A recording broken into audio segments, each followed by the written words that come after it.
Hello and welcome to knowledge junction. हम SSC previous year questions को discuss कर रहे हैं। हम टोटल 5000 क्वेश्चंस डिस्कस करने वाले हैं। और अगर आप एसएससी या एनटीपीसी, आरआरबी, एनटीपीसी जैसा कोई भी एग्जाम दे रहे हैं तो ये सीरीज आपके लिए बहुत इंपॉर्टेंट हो जाती है। आज हम इंडियन पॉलिटी के 25 क्वेश्चंस डिस्कस करने वाले हैं। तो चलिए बढ़ चलते हैं आज के सबसे पहले क्वेश्चन की ओर।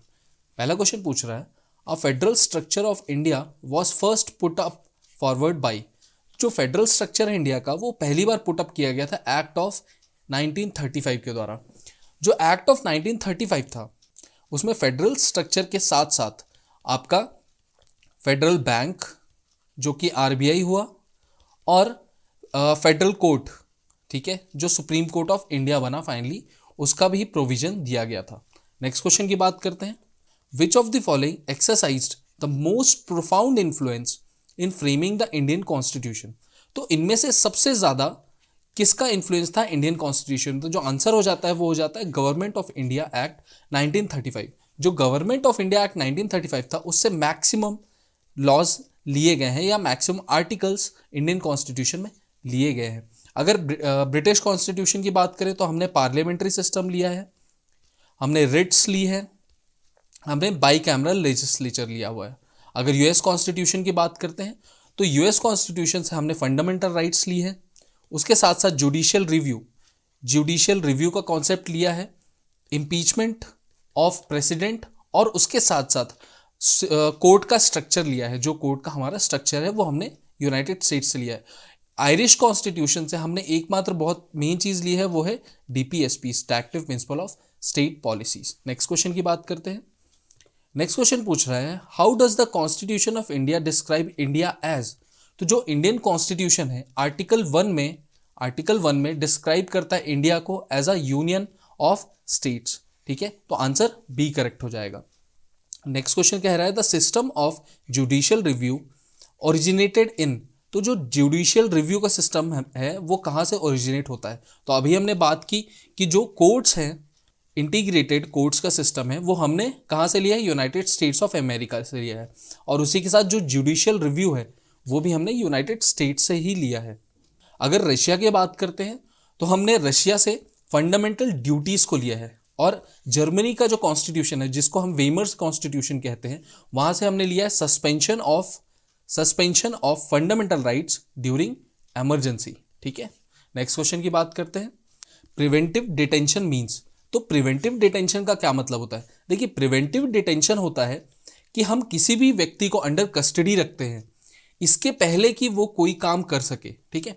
ऐसे कई सारे एलिमेंट्स होते हैं, ऐसे कई सारे लोग होते हैं जो किसी समय पे कुछ कर सकते हैं। जैसे जम्मू एंड कश्मीर में कई लोगों को प्रिवेंटिव डिटेंशन में रखा गया था जब आर्टिकल 370 को हटाया जा रहा था। तो वो प्रिवेंटिव डिटेंशन होता है ताकि वो लोग कुछ कर ना सके, ठीक है। तो इसका जो आंसर हो जाता है वो है डिटेंशन विदाउट इंटेरोगेशन। तो आंसर सी करेक्ट हो जाता है। नेक्स्ट क्वेश्चन की बात करते हैं। नेक्स्ट क्वेश्चन कह रहा है, what was the basis for the constituting the constitutional assembly in India. Constitutional assembly को कंस्टिट्यूट करने का जो बेसिस था वो क्या था। तो जो बेसिस था वो था कैबिनेट मिशन प्लान ऑफ 1946। तो जो 1946 में कैबिनेट मिशन प्लान आया था वहां से हमने कॉन्स्टिट्यूशनल असेंबली बनाई, ठीक है। उसमें था कॉन्स्टिट्यूशन असेंबली का प्रोविजन और उसके इलेक्शन का प्रोविजन कि कॉन्स्टिट्यूशन असेंबली के इलेक्शन कैसे होगा। नेक्स्ट क्वेश्चन की बात करते हैं तो ऑप्शन बी करेक्ट हो जाएगा। नेक्स्ट क्वेश्चन पूछ रहा है, from the constitution of which country the provision of federation was borrowed while framing the constitution of India. तो अभी हमने देखा कि एक्ट ऑफ 1935 ने सबसे पहली बार इंडिया को एक फेडरेशन के रूप में ट्रीट किया, ठीक है। मगर जो एक्चुअल फेडरेशन लिया गया है इंडियन कॉन्स्टिट्यूशन में वो लिया गया है कैनेडियन कॉन्स्टिट्यूशन से या कनाडा के कॉन्स्टिट्यूशन से। तो ऑप्शन सी करेक्ट हो जाता है। नेक्स्ट क्वेश्चन की बात करते हैं, who among the following was not a member of the constituent assembly established in July 1946। तो इनमें से अगर आप देखें ऑप्शन तो जो महात्मा गांधी हैं वो कॉन्स्टिट्यूशनल असेंबली के मेंबर नहीं थे, ठीक है, बाकी सब मेंबर्स थे। नेक्स्ट क्वेश्चन की बात करते हैं, who was the chairman of the drafting committee of the constitution. तो जो ड्राफ्टिंग कमिटी थी वो सबसे इंपॉर्टेंट कमिटी थी इंडियन कॉन्स्टिट्यूशन असेंबली की, ठीक है। तो जो उसके चेयरमैन थे वो थे डॉक्टर BR अम्बेडकर। अगर हम जवाहरलाल नेहरू की बात करें तो वो यूनियन पावर और उसके साथ साथ यूनियन कॉन्स्टिट्यूशन के अध्यक्ष थे, ठीक है, या चेयरमैन थे। और हम राजेंद्र प्रसाद की बात करें तो वो डॉक्टर राजेंद्र प्रसाद जो हमारे सबसे पहले प्रधानमंत्री बनते हैं, प्रेसिडेंट बनते हैं, वो जो कॉन्स्टिट्यूशन असेंबली है उसके परमानेंट प्रेसिडेंट थे। नेक्स्ट क्वेश्चन की बात करते हैं। India is a republic because, India Republic क्यों कहलाता है, या इंडिया को हम रिपब्लिक क्यों कह सकते हैं? तो क्योंकि ये it is a democratic country. तो डेमोक्रेटिक और रिपब्लिक में फर्क है, डेमोक्रेटिक के कारण नहीं कह सकते। The head, it is a parliamentary democracy, नहीं, ये भी नहीं। तो the head of the state is elected for a definite period, तो बिल्कुल जो रिपब्लिक कंट्री होता है उसका जो हेड होता है वो इलेक्टेड होता है, और उसके साथ साथ वो एक डेफिनेट पीरियड के लिए इलेक्टेड रहता है, ठीक है। तो जो ऑप्शन सी है वो करेक्ट हो जाता है। नेक्स्ट क्वेश्चन की बात करते हैं। Who was the constitutional adviser of the constituent assembly of India? तो जो कॉन्स्टिट्यूशनल एडवाइजर थे वो थे sir B N Rau. Sir B N Rau ने इसके साथ साथ कॉन्स्टिट्यूशन एडवाइजर होने के साथ साथ इन्होंने बर्मा का भी कॉन्स्टिट्यूशन लिखा है, ठीक है। और उसके साथ जो आईसीजे है, इंटरनेशनल कोर्ट ऑफ जस्टिस, वो उसमें वो इंडिया की तरफ से सबसे पहले जज थे फ्रॉम इंडिया। नेक्स्ट क्वेश्चन की बात करते हैं। नेक्स्ट क्वेश्चन कह रहा है विच of the following countries has introduced direct democracy? तो इनमें से कौन सी ऐसी कंट्री है जिसने सबसे पहली बार डायरेक्ट डेमोक्रेसी इंट्रोड्यूस की थी? तो वो हो जाती है स्विट्जरलैंड। जो स्विट्जरलैंड है उन्होंने सबसे पहली बार डायरेक्ट डेमोक्रेसी इंट्रोड्यूस की थी। इंडिया में डायरेक्ट डेमोक्रेसी नहीं है, इंडिया में इनडायरेक्ट डेमोक्रेसी है, ठीक है। इसके साथ डायरेक्ट डेमोक्रेसी के लिए एक वर्ड यूज होता है जिसको कहते हैं हम रिफरेंडम, ठीक है। किसी भी एक पॉपुलर बिल के लिए डायरेक्टली जो सिटीजन्स है उस कंट्री के, उनसे ओपिनियन ली जाती है, उस चीज़ को हम रेफरेंडम कहते हैं। ये सिर्फ छोटे कंट्रीज में हो सकता है और जहां पे डायरेक्ट डेमोक्रेसी होती है वहां पे हो सकता है। तो आंसर डी स्विट्जरलैंड हो जाएगा। नेक्स्ट क्वेश्चन की बात करते हैं। Who was the president of the republic of India who consistently described Indian secularism as सर्वधर्म समाभव? ठीक है, तो ये थे एस राधाकृष्णन, जो कि हमारे सबसे पहले वाइस प्रेसिडेंट थे और दूसरे प्रेसिडेंट थे। तो आंसर ए करेक्ट हो जाता है। नेक्स्ट क्वेश्चन की बात करता हूं। विच of the following countries have an unwritten constitution? इनमें से कौन सी कंट्री का अनरिटन कॉन्स्टिट्यूशन है? तो आपको पता होगा कि यूनाइटेड किंगडम्स जो है उसका कॉन्स्टिट्यूशन अनरिटन है, ठीक है। और यूएसए का जो कॉन्स्टिट्यूशन है वो सबसे पहला कॉन्स्टिट्यूशन है जो रिटन था। उसके साथ साथ हमने प्रियम्बल यहीं से लिया है, और सबसे छोटा कॉन्स्टिट्यूशन भी यूएसए का ही है जिसमें टोटल 7 आर्टिकल्स है। नेक्स्ट क्वेश्चन की बात करते हैं।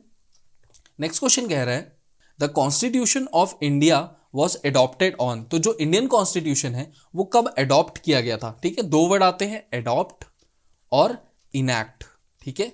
जो इंडियन कॉन्स्टिट्यूशन है उसको एडॉप्ट जो है 26 नवंबर 1949, जो कि एक्चुअली आज की ही डेट है, 26 नवंबर को ही किया गया था। और इनैक्ट कब किया गया? तो वो 26 जनवरी 1950 को इनैक्ट किया गया था।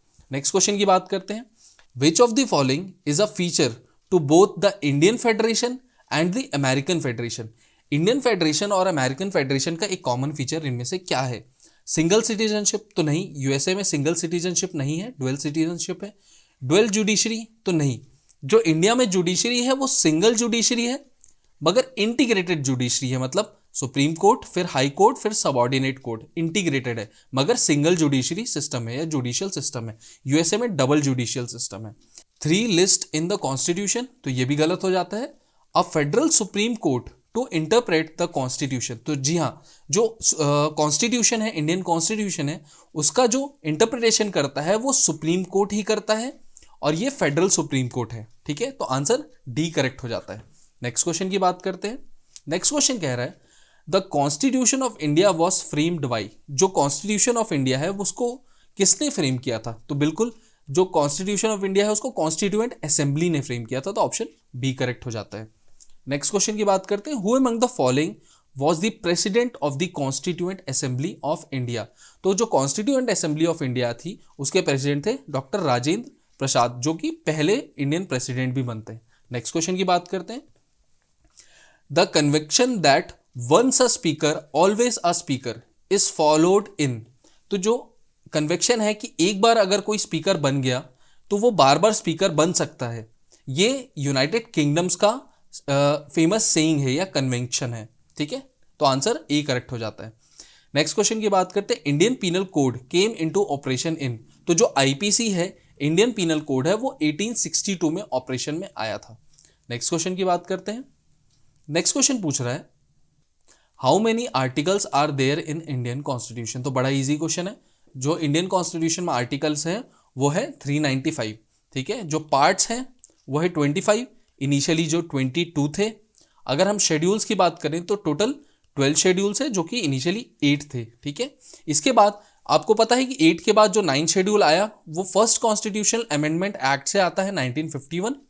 जो इसके बाद 10th शेड्यूल आता है वो 52nd कॉन्स्टिट्यूशनल अमेंडमेंट एक्ट 1985 से आता है। इसके बाद जो 11th शेड्यूल है, जो कि हमारा पंचायती राज है, वो आता है आपके 73rd कॉन्स्टिट्यूशनल अमेंडमेंट 1992 से। और जो 12th शेड्यूल है वो 74th कॉन्स्टिट्यूशनल अमेंडमेंट 1992 में ही, ठीक है। नेक्स्ट क्वेश्चन की बात करते हैं, the constitution of India was framed by. तो जो कॉन्स्टिट्यूशन ऑफ इंडिया है वो कॉन्स्टिट्यूशन असेंबली द्वारा फ्रेम किया गया था। नेक्स्ट क्वेश्चन की बात करते हैं, when was our national anthem first sung and where. तो जो हमारी नेशनल एंथम है उसको पहली बार 27 दिसंबर 1911 में कैलकाटा में गाया गया था। तो इसका आंसर डी हो जाता है।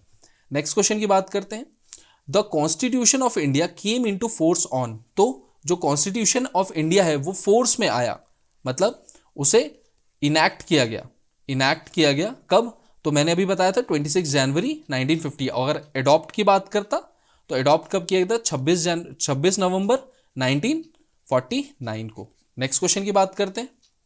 नेक्स्ट क्वेश्चन पूछ रहा है और लास्ट क्वेश्चन पूछ रहा है आज का, the term caste was derived from. तो जो वर्ड कास्ट है जो हमारे इंडिया में यूज होता है वो डिराइव किया गया था कहाँ से? तो वो डिराइव किया गया था पोर्तुगीज से या पुर्तगालियों से डिराइव किया गया था। ऐसे ही और वीडियोस के लिए नॉलेज जंक्शन को सब्सक्राइब करें। Thank you so much for your time.